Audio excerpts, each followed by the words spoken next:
Hello everyone, my name is Rupal Parashar and today I want to talk about a topic that is both urgent and deeply human, the current economic challenges and poverty in India. India is one of the fastest growing major economies in the world. We hear about rising GDP, startups, digital revolutions and global recognition. But alongside this growth, there is another reality, one that is often less visible but equally important. Millions of people still struggle to meet their basic needs. Poverty in India is not just about lack of income. It is about lack of access to quality education, healthcare, clean water, and stable employment. Even today, a significant portion of the population works in the informal sector, where income is uncertain and social security is almost non existent.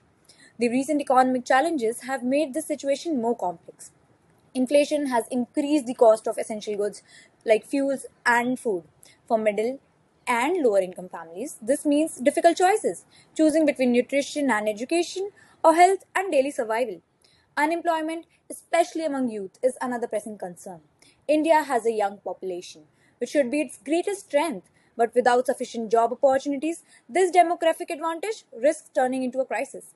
Educated young people are struggling to find jobs that match their skills, leading to frustration and underemployment. At the same time, inequality is widening. While some sectors and individuals are benefiting immensely from economic growth, others are being left behind. These gaps create the economic issue but also social and psychological challenges. However, it is important to recognize that efforts are being made. Government initiatives like skill development programs, rural employment schemes, and digital inclusion have helped millions. NGOs and private organizations are also working to bridge gap in education, healthcare, and livelihoods. But the question remains, is it enough? To truly address the poverty, we need a multidimensional approach. Economic growth must be inclusive. Policies must focus not on just growth but on equitable distribution. Investment in education and healthcare is critical. Most importantly, we need to create a sustainable employment opportunity that provides dignity and security.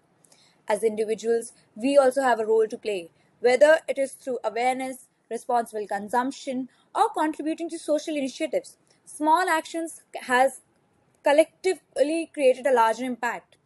In conclusion, India stands at a crossroad. On one hand, there is immense potential and growth. On the other hand, there are deep rooted challenges like poverty and inequality. The true success of our economy will not be measured only by numbers, but how many lives do we uplift? Thank you. That's all from my side.